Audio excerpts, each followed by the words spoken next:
بسم الله الرحمن الرحيم الحمد لله رب العالمين يا رب لك الحمد كما ينبغي لجلال وجهك وعظيم سلطانك رب يسر ولا تعسر وتمم بالخير يا فتاح بك نستعين اللهم صل على سيدنا محمد وعلى آل محمد كلما ذكره الذاكرون وصل على سيدنا محمد وعلى آل سيدنا محمد كلما غفل عن ذكر الغافلون جزا الله عنا محمد صلى الله عليه وسلم بما هو أهله السلام عليكم ورحمة الله وبركاته. Donc, on est ce soir dans notre assise de Ulum al-Qur'an. On va continuer l'étude du domaine des sciences du Qur'an et des généralités autour du Qur'an à travers la lecture de plusieurs ouvrages en se concentrant sur Ulum al-Qur'an al-Karim du Cheikh Nuruddin Aitar, mais aussi sur Mabahithu fi Ulum al-Qur'an du Cheikh Manar al-Qattan, sur Ulum al-Qur'an du Cheikh Taq al-Uthmani et sur d'autres ouvrages comme ceux du Cheikh Moussaïd al-Tayyar. Donc, la semaine dernière, et lors des trois dernières assises maintenant, il me semble, on était sur qu'est-ce que le wahi. Donc, on avait vu la définition de wahi, la révélation. On avait vu aussi, on avait commencé à voir comment se déroulait la révélation. Donc, cela avait été découpé en plusieurs sous-parties. On avait vu la révélation globalement, qu'est-ce que c'est, comment Allah révèle, comment le processus de révélation prend place quand Allah va faire des révélations à ses malaïkas. Ensuite, on va voir, on a commencé à voir aussi comment la révélation se fait d'Allah envers ses prophètes et comment les différentes façons, les différentes modalités que vont prendre la révélation.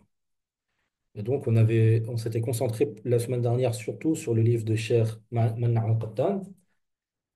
On va aujourd'hui se concentrer plus sur ce que dit Cheikh Nuruddin Attar. On va peut-être ajouter une partie de Mabahith fi ulum al-Qur'an de Cheikh Manna al-Qattan. Dans l'ouvrage du Cheikh Nouruddin Attar, la dernière fois qu'on avait, la dernière fois qu'on avait commencé à lire, on était sur les différentes modalités, les différentes étapes de révélation. Donc le Cheikh, on avait vu qu'il avait découpé en sept grandes étapes. Et là, on s'était arrêté. On avait fini la septième étape qui était comment Allah va s'adresser à un prophète, à un de ses prophètes et messagers, sans intermédiaire. Car la plupart du temps, Allah s'adresse au messager quand il révèle une révélation avec l'intermédiaire d'un malak, d'un ange. Il y a des fois où Allah va s'adresser à un prophète, en particulier là, ça concerne le prophète Mohammed sallallahu alayhi wa sallam, sans intermédiaire d'un ange et sans hijab, c'est-à-dire sans qu'il y ait d'intermédiaire ou de choses entre Allah et son prophète. Et bien sûr, on ne parle pas de choses physiques parce que tout cela dépasse ce qu'on peut appréhender par nos sens. Donc, al-maratabatu sabi'a, donc la septième modalité de la révélation, c'est kalamullahi ta'ala linnabi sallallahu alayhi wa sallam wahyan bila wasitati malakin wala hijab. Donc c'est quand Allah va parler à un de ses prophètes par le biais de la révélation, sans intermédiaire, et sans l'intermédiaire d'un ange et sans hijab, sans voile entre Allah et son prophète.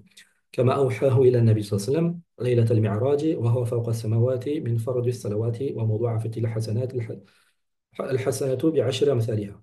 Donc, un exemple de cela, c'est lorsque Allah subhanahu wa ta'ala s'est adressé à notre prophète Muhammad sallallahu alayhi wa sallam lors de la nuit du Mi'raj. Donc, lorsque Allah il a élevé son prophète vers lui en le faisant passer au préalable par Masjid al-Aqsa et de Masjid al-Aqsa qu'Allah la purifie des occupants, Allah a fait monter son prophète sallam aux cieux, jusqu'au septième des cieux. Et lorsque le prophète sallallahu alayhi wa sallam était au-dessus des cieux, à ce moment-là, il a eu un dialogue avec Allah et c'est à ce moment-là que les salawats, nos prières quotidiennes obligatoires, ont été rendues obligatoires et c'est dans ce dialogue aussi que les hasanat, la récompense des hasanat ont été multipliées au point où la base c'est qu'une hasanat est multipliée par 10. Ça c'est la base. وغير ذلك et d'autres choses وهي مرتبة داخلة في قوله تعالى أن يكلمه الله إلا وحيا أي أعلاما خفية. Et donc ce degré de révélation il rentre dans le cadre, on avait vu, il y a un verset qui définit les degrés de révélation. Ce degré de révélation, il entre dans le cadre de أن يكلمه الله إلا وحيا, que Allah ne s'adresse à un de ses messagers que par le biais de la révélation. C'est-à-dire qu'ici, Allah a parlé avec son prophète, mais d'une modalité wahi, c'est-à-dire subtile et non perceptible pour d'autres personnes et de façon subtile. Donc, pour revenir sur ce verset donc, que je viens de citer, on a vu, c'est le verset de la révélation. Le verset dans le Coran, s'il y a un verset qui définit la révélation, c'est bien celui-là. C'est le verset de Surat Ash-Shura, 51. Wallah dit, Ma'ada a'udhu billahi minash shaitanir rajim. وما كان لبشر أن يكلمه الله إلا وحيا أو من وراء حجاب أو يرسل رسولا فيوحي بإذنه ما يشاء إنه علي حكيم. Donc Allah dit, il n'appartient pas à un être humain qu'Allah s'adresse à lui, si ce n'est par wahi. Donc on avait vu, wahi, c'est quelque chose, c'est quand Allah va s'adresser à quelqu'un de façon subtile et rapide, donc par un moyen qui n'est pas perceptible par les autres, ou bien, donc Allah ne s'adresse à lui, ne lui adresse la parole que par wahi, ou bien min wara'i hijabin, derrière un voile, aw yursila rasulan, ou bien Allah lui envoie un messager, donc un ange, et cet ange-là c'est un Namus, c'est Jibril alayhi salam. فَيُوحِيَ بِإِذْنِهِ مَا يَشَاءُ. Et il révèle alors par sa volonté ce qu'il veut. إِنَّهُ عَلِيٌّ حَكِيمٌ. Et certes, Allah est élevé et sage. Donc ce verset, c'est la base qui vient définir les modalités de la révélation. Et c'est à partir de celui-là que les savants ont, dans le tafsir, ils ont déduit qu'il y a 7 modalités de révélation qui sont détaillées et qu'on a commencé à voir. Pour revenir rapidement, sans relire ce qu'on a vu, la première, c'était les rêves véridiques. Ensuite, c'est qu'un ange apparaisse à un messager alors qu'il est réveillé. La troisième façon, c'est qu'un ange apparaisse au messager et qu'il s'adresse à lui, mais sous une forme humaine. Donc la seconde, c'est que l'ange il vient sous sa forme malaki, sous sa forme d'un ange. La troisième étape, c'est sous une forme humaine, comme dans le célèbre hadith sur Al-Iman ou l'Islam ou l'Ihsan, le hadith Jibril, où le Jibril salam est venu au prophète salam, et la plupart du temps, il prenait la forme du Tahabi Dihya al-Kalbi, radiallahu anhu. Wa alaykum salam wa rahmatullahi wa barakatuh. La quatrième étape, la quatrième façon, modalité de révélation, c'est que l'ange il vienne au messager sous sa forme d'ange et qu'il lui révèle quelque chose. Donc, qu'il lui fasse une révélation. Pas seulement qu'il se manifeste à lui, qu'il apparaît à lui sous sa forme d'un ange et qu'il lui révèle quelque chose.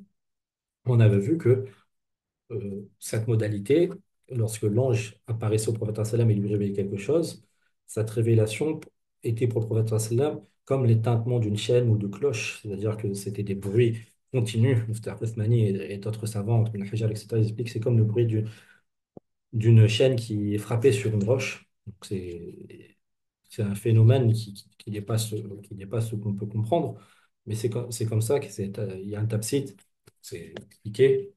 Ensuite, la cinquième étape, c'est que la- donc c'est que pareil que أن يأتيه الملك جبريل ويراه النبي صلى الله عليه وسلم في صورة الملكية العظيمة التي خلق عليه. Donc c'est donc la quatrième étape, c'est que l'ange vienne et qu'il va révéler au prophète. Et la cinquième étape, c'est que l'ange vienne et que le prophète le voit sous sa forme d'ange et qu'il lui révèle. Donc on voit que la quatrième et la cinquième étape, elles sont un petit peu similaires. Elles sont un petit peu similaires. Et l'exemple qui est donné par le Cheikh Nouruddin Aitor pour cette cinquième étape, c'est quand Jibril alayhi salam, il a accompagné le prophète sallallahu alayhi wa sallam la nuit de Mi'raj, donc la nuit où le prophète sallallahu alayhi wa sallam, il a fait son ascension, al-Isra wa al-Mi'raj. Et ensuite, la sixième étape, c'est Kalam Allah Ta'ala Nabi min wara'i hijab, c'est le fait que Allah s'adresse à un messager, à un de ses messagers, de ses prophètes derrière un voile.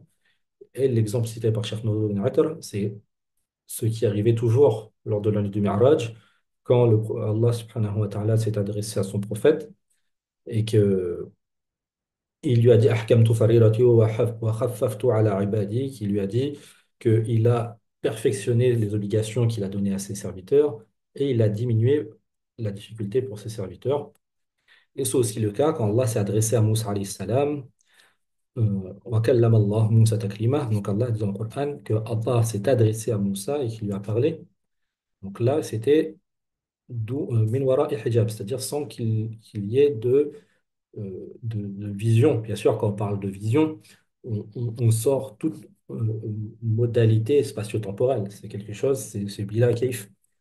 Et ensuite, la septième étape, c'est, comme on vient de voir, kalamullah ta'ala li nabi wahyan bila wasitati malakin wala hijab. Donc c'est cette fois-ci, Allah, il s'adresse à son prophète sans hijab et sans malak, directement.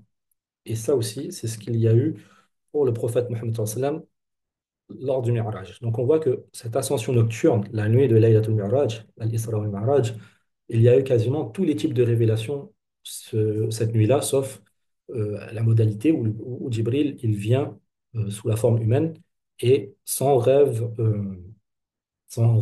véridique. Et ça, c'est important chez Ahlus Sunnah wal Jama'a, car chez les Mubtadi'a, ils vont dire non, c'était sous forme de rêve, etc. Ahlus Sunnah wal Jama'a, ils disent non, ça s'est passé physiquement. Le prophète sallam, il a fait son ascension physiquement. Il est allé à Al-Aqsa, à Bayt al-Muqaddas, qu'Allah libère Bayt al-Muqaddas et ses alentours, il y allait physiquement. Donc, on peut dire que sur les 7 étapes de révélation, il y a eu quasiment tout, moins 2 étapes lors euh, lors de Mi'raj. Donc, cette fois-ci, on a vu que la septième, c'est Allah, il s'adresse à son prophète directement, de la façon dont Allah sait les détails, mais sans hijab et sans malak. Et donc, ça rentre dans le cadre de, comme on a vu dans le verset, An yukallimahu Allahu illa wahya. Il n'appartient pas à un homme qu'Allah s'adresse à lui, sauf par le moyen de l'wahi, de la révélation. لكن بعضهم استشكل ما وردت به الأحاديث في هذه المرتبة وقال به أكثر العلماء أنه صلى الله عليه وسلم رأى ربه عز وجل ليلة المعراج كيف يتفق مع قوله وما كان لبشر أن يكلمه الله إلا وحيا أو من وراء حجاب وليس هنا حجاب. Donc ici, le Cheikh Nour al il va nous rapporter un petit ishkal qui est chez certaines personnes. Donc chez certaines personnes, il y a une difficulté de concilier cette modalité de révélation et ce qui s'est passé lors de la nuit de Laylatul Mi'raj. Donc, et le fait que les ulama ils disent que le prophète sallam, il a vu Allah lors de Laylatul Mi'raj. Il a vu Allah. Et il a eu cet échange avec Allah, cette discussion avec Allah subhanahu wa ta'ala. Donc, pour certaines personnes, ils disent comment ça peut être concilié avec le fait que le prophète ait cette conversation avec Allah, comment cela peut être concilié avec le verset qui dit que وَمَا كَانَ لِبَشَرٍ أَن يُكَلِّمَهُ اللَّهُ إِلَّا وَحْيًا. Il n'appartient pas à un être humain qu'Allah s'adresse à lui sauf par wahy, par révélation, ou derrière un hijab. وَلَيْسَ لَهُ هُنَا hijab. Et là, on n'a pas de hijab. Donc, إلا أن هذا الإشكال في الحقيقة غير وارد هنا إذا ما علمنا أن الوحي الإلهي في هذه المرتبة لا يشبه خطاب الخلق. La réponse que Cheikh Nouruddin, la réponse très simple que Cheikh Nouruddin Atar, il rapporte, c'est que, en vérité, il n'y a pas de problème ici, parce qu'on sait que la révélation d'Allah, le wahi de la part d'Allah, il ne ressemble pas, c'est pas comme la conversation des êtres humains. Il n'y a aucune ressemblance entre l'acte d'Allah et l'acte des êtres humains. بل هو داخل في قوله إلا وحيا. Mais ça rentre ici, quand Allah il discute avec son serviteur, le prophète Mohammed sallallahu alayhi wa sallam, lors de la nuit du Mi'raj, sans qu'il y ait d'intermédiaire, ça rentre aussi dans le cadre de Illa wahya. Ça ne sort pas dans le cadre, ça ne sort pas du cadre du wahi. Ça reste dans le cadre du wahi. لأن الوحي إعلام في خفاء. Car al-wahi, comme on a vu dans la définition linguistique et terminologique, c'est le fait de passer une information de façon subtile. De passer une information de façon subtile. وقد أبان الإمام المفسر البيضاوي عن ذلك في تفسيره لهذه الآية وهو يفسر إلا وحيا يقول كلاما خفيا يدرك بسرعة لأنه تمثيل ليس في ذاته مركبا من حروف مقطعة يتوقف على تموجات متعاقبة فأزاح بذلك شبهة خروج هذه المرتبة عن حد الآية الكريمة. Donc il nous dit que l'imam, le grand mufassir, l'imam al-Baydawi, on verra à la fin de ce livre-là, les manahij les méthodologies et les particularités de certains tafsirs et de certains mufassiroun, et à travers cela, on verra l'imam al-Baydawi. L'imam al-Baydawi, il répond à cela, à cette shubhat-là, dans son tafsir, lorsqu'il fait le tafsir du verset «Illa wahya», qui n'appartient pas à un être humain, qu'Allah s'adresse à lui, sauf par wahi.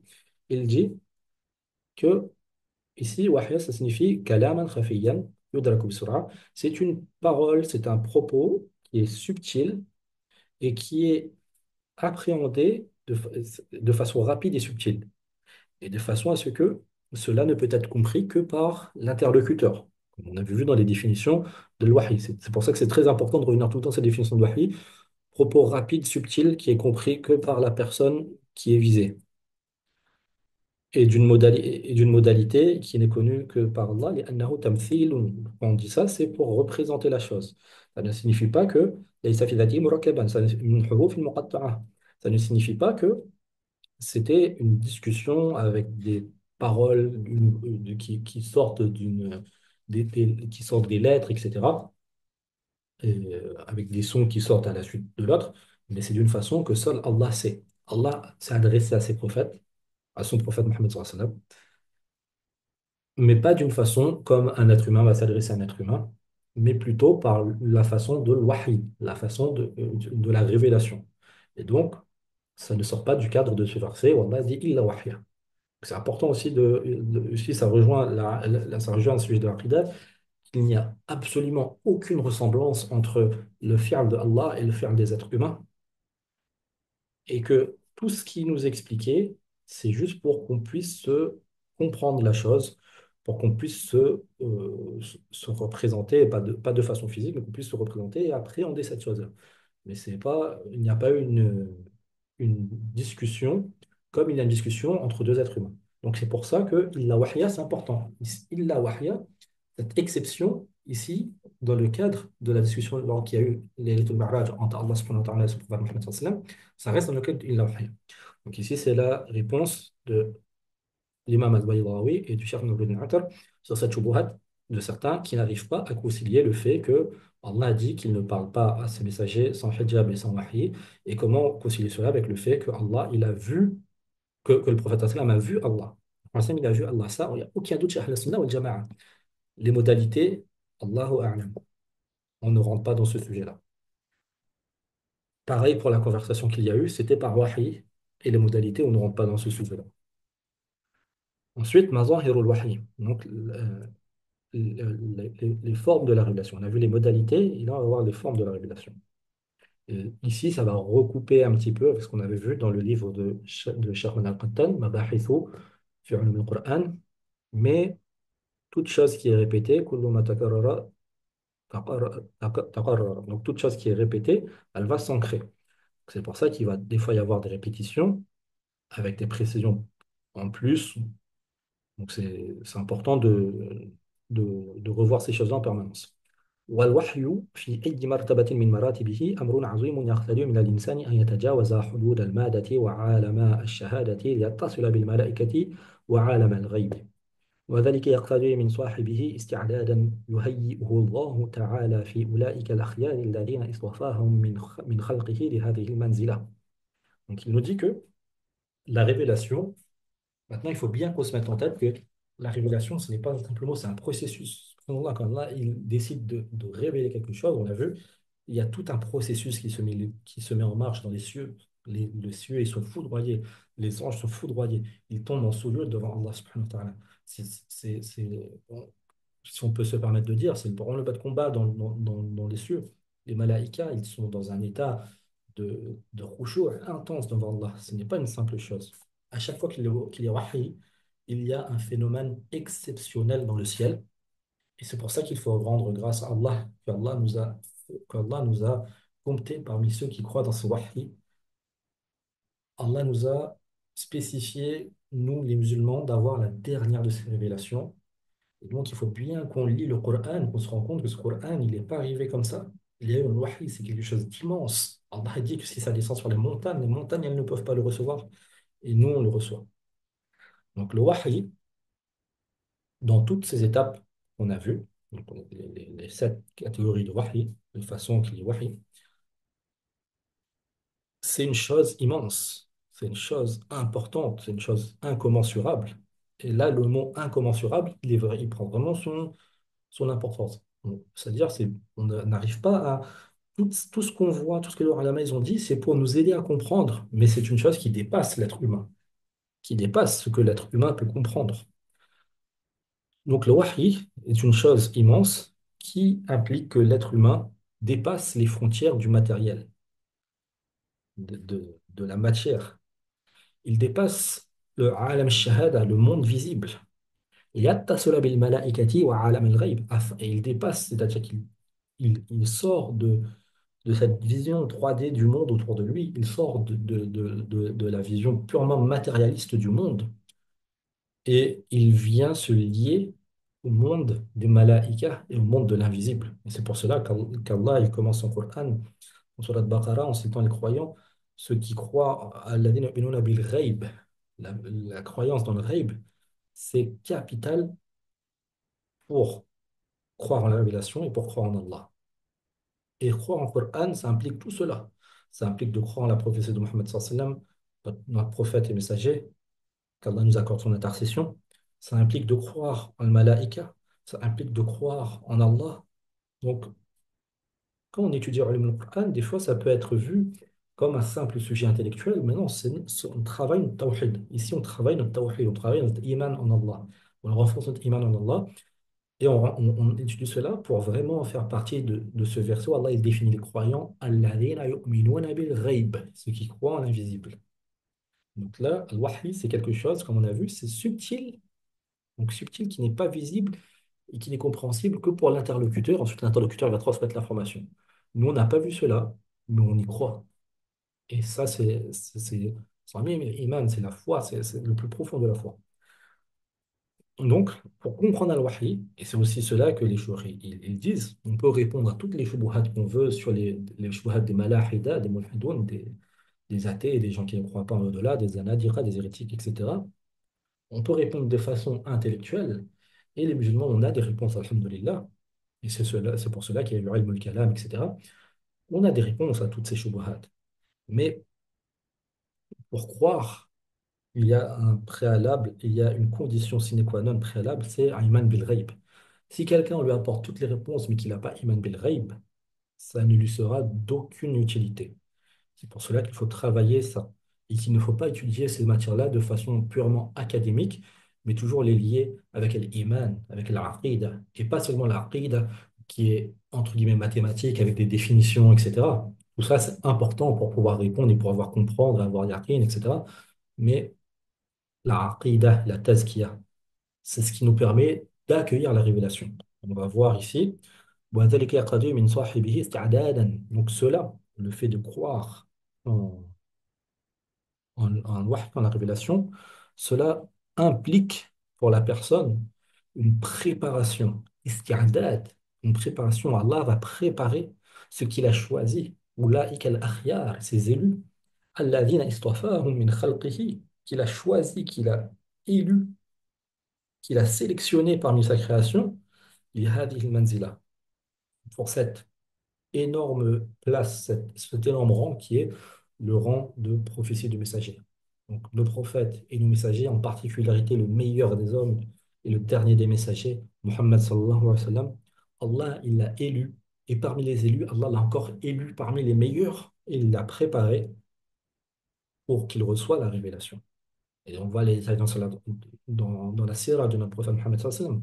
Lorsque les malaïkas sont venus et qui lui ont lavé le cœur à plusieurs reprises, lorsqu'il faisait des retraites spirituelles avant la révélation, lorsqu'il s'éloignait du mal, lorsqu'il s'éloignait du shirk, et cela va devant la révélation, quand il était Al-Amin, quand il était Al-Karim, quand il était Al-Jawad, avant la révélation, qu'il faisait sadaqa, qu'il aidait les gens, etc. Tout cela, Allah le préparait à recevoir cette révélation.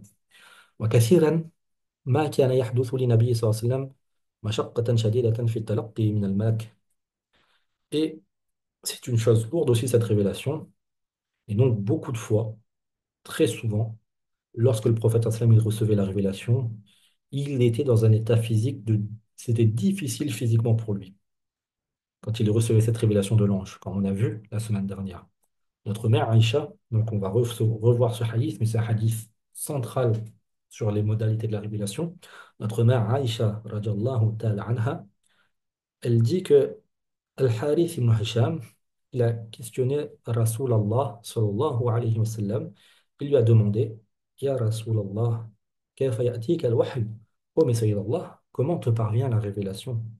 فقال رسول الله صلى الله عليه وسلم أحيانا يأتيني مثل صلصلة الجرس وهو أشده علي. Le prophète sallam a répondu en disant que des fois, cela me parvient comme les tintements d'une cloche, et c'est la façon de révélation qui est la plus dure pour moi. فيصفم عني وقد وعيت عنه ما قال.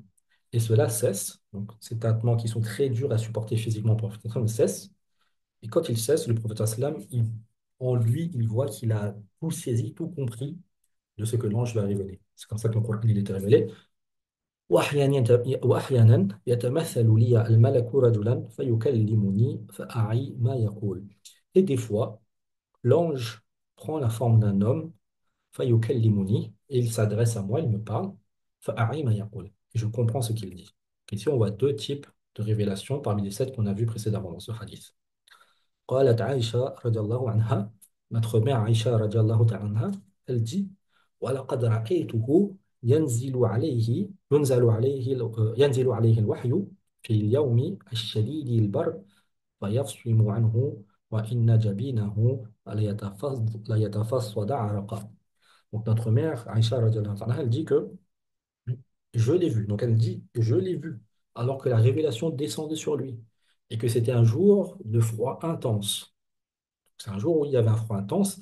Et lorsque cette révélation, ce processus prenait fin, فَيَفْصِمُ عَنْهُ, alors وَإِنَّ جَبِينَهُ لَتَفَصَّدُ عَرَقًا. Son visage, ses tempes, il était dégouliné de sueur, sa sueur bénie, sa sueur Moubarak. Le prophète sallam, il suait énormément, tellement c'était difficile cette révélation quand elle lui venait sous la forme de, sous la forme de tintement de cloche. ومن آثار الوحي ومظاهره على النبي صلى الله عليه وسلم ما وردت به هذه الآية. Et parmi les effets de la révélation qu'il y a sur le prophète sallam, il y a ce qui est rapporté dans les hadiths qu'on va voir. Premièrement, ما ذكر في حديث سيدة عائشة الذي رويناه سابقا. Premièrement, donc il y a le hadith qu'on vient de voir que notre mère Aïcha radiallahu ta'ala anha a rapporté. Le hadith qui est rapporté par l'imam al-Bukhari au début de son sahih. Il y a également ce que l'imam Bukhari, donc ce hadith, il a été rapporté par l'imam Bukhari dans le début de son sahih, il a été rapporté également par l'imam Muslim, d'après Saïd ibn Jubair, d'après Ibn Abbas, radiyallahu anhuma, au sujet de la parole d'Allah dans le Coran, où Allah dit La tuharrik bihi lisanaka lita'jala bih. Donc l'imam Muslim, il rapporte un hadith au sujet de ce ayat, La tuharrik bihi lisanaka lita'jala bih. Ce ayat où Allah dit au prophète sallam N'agite pas ta langue à répéter le Coran. Donc, c'est-à-dire que quand le Coran il était révélé à Allah, a été révélé par Allah par le biais de son malak, Jibril alayhi salam, au prophète sallam, le prophète sallam, il avait un hirs, il avait une détermination à prendre le Coran, il avait peur de ne pas le prendre tout de suite, il répétait en même temps que l'ange lui révélait. Donc, il bougeait sa langue en même temps que l'ange lui révélait. Voilà, كان رسول الله صلى الله عليه وسلم. Donc, Ibn Abbas, il dit, le Messie d'Allah صلى الله عليه وسلم, يعالج من التنزيل شدة وكان مما يحرك شفتيه. فقال ابن عباس فأنا أحركهما لك كما كان رسول الله صلى الله عليه وسلم يحركهما. وقال سعيد أنا أحركهما كما رأيت ابن عباس يحركهما فحرك شفتيه. فأنزل الله عز وجل لا تحرك به لسانك لتعجل به إن علينا جمعه وقرآنه. قال جمعه لك صدرك وتقرأه فإذا قرأناه فاتبع قرآنه. قال فاستمع له وانصت ثم إن علينا بيانه ثم إن علينا أن تقرأه. فكان رسول الله صلى الله عليه وسلم بعد ذلك إذا أتاه جبريل استمع فإذا انطلق جبريل قرأه النبي صلى الله عليه وسلم كما كان قرأ. Dans ce hadith, donc il est rapporté que le prophète sallam, qu'il y avait la révélation du fait que cette révélation, elle était dure aussi sur lui physiquement. Il répétait tout de suite les mots pour ne pas les oublier. Et les compagnons l'ont imité. Donc Ibn Abbas, il dit qu'il bougeait ses lèvres, comme il a vu le prophète sallam bouger ses lèvres, etc. Et à un moment, ce verset est descendu. Allah, il a vu le prophète sallam faire ça, et il a révélé, La tuharrik bi lisanaka litarjala bih. Ne bouge pas tes lèvres afin que litarjala bih. Donc le sens, le tafsir de ce verset, c'est ne bouge pas des lèvres, ne te dépêche pas, le Coran, il va continuer à te révéler. Inna alayna jam'ahu wa qur'ana. Et certes, il nous incombe de le réunir pour toi et de le réciter pour toi. Donc, c'est-à-dire, le prophète il n'a pas à s'inquiéter, à se dépêcher, à répéter directement. Allah a pris sur lui un engagement qu'il va le réunir pour lui dans sa poitrine et qu'il va lui réciter cela. قال جمعه لك صدرك وتقرأه. Donc, il a été dit que le Coran, il a été réuni dans la poitrine du prophète sallam. فإذا قرأناه فاتبع قرآنه. Et lorsque nous le récitons à toi, alors suis sa récitation. C'est-à-dire pas en même temps. Donc le récite et toi tu le récites après. قال فاستمع له وأنصت. Et il lui a été dit, écoute-le quand la révélation a lieu, écoute-le et sois silencieux. ثم إن علينا بيانا. Et ensuite, nous le clarifions pour toi, nous clarifions ce Coran pour toi. ثم علينا أن تقرأه. Et ensuite, tu le récites. فكان رسول الله صلى الله عليه وسلم بعد ذلك إذا أتاه جبريل استمع. Et donc après cela, le prophète صلى الله عليه وسلم, quand Jibril venait à lui avec la wahy, la révélation, il ne récitait plus en même temps que Jibril le récitait, mais plutôt il écoutait, et quand Jibril partait, il le récitait. Et il le récitait, Allah avait réuni le sens, Allah avait réuni le Coran pour lui dans sa poitrine, il n'y avait aucune inquiétude que le prophète sallam ne l'oublie. Et secondement, il y a un autre hadith, أنه صلى الله عليه وسلم كان إذا نزل عليه الوحي سمع عند وجهه دوي كدوي النحل عن عبد الرحمن بن عبد القاري من عبد القاري قال سمعت عمر بن الخطاب يقول كان إذا نزل على رسول الله صلى الله عليه وسلم الوحي يسمع عند وجهه دوي كدوي النحل فمكثنا ساعة فاستقبل القبلة ورفع يديه فقال اللهم زدنا ولا تنقصنا واكرمنا ولا تهنا واعطنا ولا تحرمنا وأثرنا ولا تثر علينا وارض عنا ثم قال لقد أنزلت علي 10 آيات من أقامهن دخل الجنة ثم قرأ علينا قد أفلح المؤمنون حتى ختم العشرة أخرجه الإمام أحمد والترمذي والحاكم وصححه ووافقه الذهبي. Donc, secondement, il y a ce hadith aussi qui va nous expliquer les effets de la révélation sur le prophète sallam. Ce hadith, il va nous expliquer ce qui se passait, ce que les compagnons cette fois-ci percevaient. Donc, on a vu Aïcha, radhiyallahu, elle percevait que le prophète il transpirait et que c'était dur pour lui. Et d'autres compagnons ils ont perçu une autre chose lors de la révélation. Donc, Abdurrahman ibn Abd al-Qari, il dit qu'il a entendu Omar ibn al-Khattab, Amir al-Mu'minin, radhiyallahu ta'ala anha, dire lorsque la révélation descendait sur, sur le message d'Allah, sallallahu alayhi wa sallam, on pouvait entendre près de lui, près de son visage, un bourdonnement comme le bourdonnement des abeilles. Ici, à mettre en relation avec le fait que le prophète lui entendait comme des chaînes, comme des cloches. Et les compagnons, ils entendaient comme des bourdonnements des abeilles. On voit que c'est quelque chose de subtil, qui n'est pas perceptible des autres. On perçoit des traces, mais le prophète sallam, il comprend ce qui se passe. Les compagnons autour, ils ne comprennent pas tout de suite. فَمَكَثْنَا سَاعَةً. Et donc il dit, les compagnons ils disent, nous sommes restés un moment, فَاسْتَقْبَلَ الْقِبْلَةَ. Et après cela, il, sallallahu alayhi wa sallam, a fait face à la qibla, il a levé ses mains et il a dit, on va lire cette dua qui est une dua qui est rapportée de façon sahih et qui est recommandée de réciter, c'est une dua de la sunna. Le prophète a dit Allahumma zidna wa la tanqusna, Wallah, accorde-nous, augmente-nous et ne nous diminue pas. Wa akrimna wa la tuhinna, honore-nous, ne nous déshonore pas. Wa a'tina wa la tahrimna, donne-nous et ne nous prive pas. Wa athirna wa la tusir alayna, et préfère-nous et ne préfère pas d'autres à nous. Wardu anna wa raduna, sois satisfait de nous et fais que nous soyons satisfaits de toi. ثم قال. Et ensuite, il a dit, لقد أنزلت علي 10 آية. Le prophète sallam a dit, il m'a été révélé 10 versets. من أقامهن دخل الجنة. Celui qui les met en pratique, il entrera au paradis. ثم قرأ علينا قد أفلح المؤمنون. Ensuite, il a récité le verset de Surat Al-Mu'minun, le début, où Allah dit, et certes ont réussi les mu'minun, certes ont obtenu le falah, les mu'minun, حتى ختم العشرة, jusqu'à ce qu'ils finissent les 10 versets. Et donc ce hadith il est rapporté par l'imam Ahmad, l'imam al-Tirmidhi, l'imam al-Tirmidhi, l'imam al-Hakim de son Mustadrak qui a considéré ce hadith comme sahih, et l'imam al-Dhahabi dont euh, quand il a corrigé le Mustadrak, il a été d'accord pour dire que ce hadith est sahih. Donc les 10 versets en question, c'est le début de surat Al-Mu'minun où Allah a dit قد أفلح المؤمنون الذين هم في صلاتهم خاشعون والذين هم عن اللغو معرضون والذين هم للزكاة فاعلون والذين هم لفروجهم حافظون إلا على أزواجهم أو ما ملكت أيمانهم فإنهم غير ملومين فمن ابتغى وراء ذلك فأولئك هم العادون والذين هم لأمانتهم وعهدهم راعون والذين هم على صلواتهم يحافظون أولئك هم الوارثون الذين يرثون الفردوس هم فيها خالدون. Ça, c'est le 11e verset. Donc, pour la faïda, ces 10 versets, le prophète a dit que celui qui les applique dakhala al-jannah, il entre au paradis. Donc, c'est le verset, Allah il dit, certes, on réussit à obtenir le falah, les mu'minun, les croyants. Qui sont les croyants? Alladhina hum fi salatihim khashi'un, ceux qui sont en khushu', concentrés dans leur salat. Walladhina hum 'anil lahwi mu'ridun, ceux qui s'écartent des divertissements et des choses futiles. Walladhina hum li zakati fa'ilun, ceux qui s'acquittent de la zakat. Walladhina hum li furujihim hafizun, ceux qui préservent leur partie intime. Illa ala azwajihim, sauf avec leurs épouses et leurs compagnes.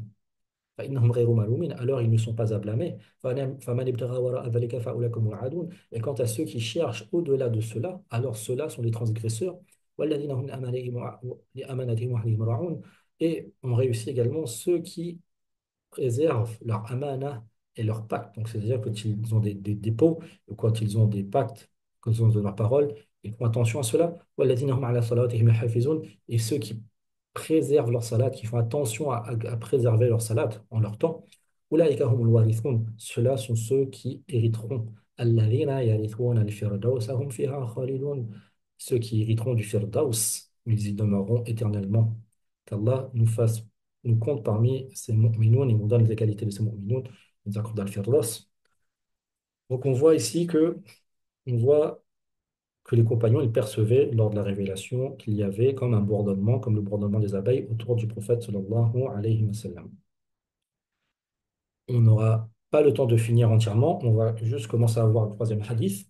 Donc il y a une autre façon, une autre chose qui se voyait sur le prophète sallam lors de la révélation, c'est que lorsqu'il lui parvenait la révélation, il y avait une lourdeur sur son corps. يكاد يرد فخذ الجالس إلى جنبه.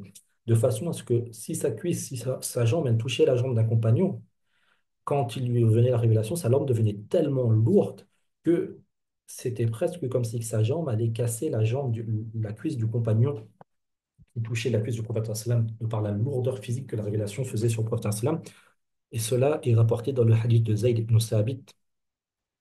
Et on n'aura pas le temps de le finir. On verra la semaine prochaine, Inch'Allah.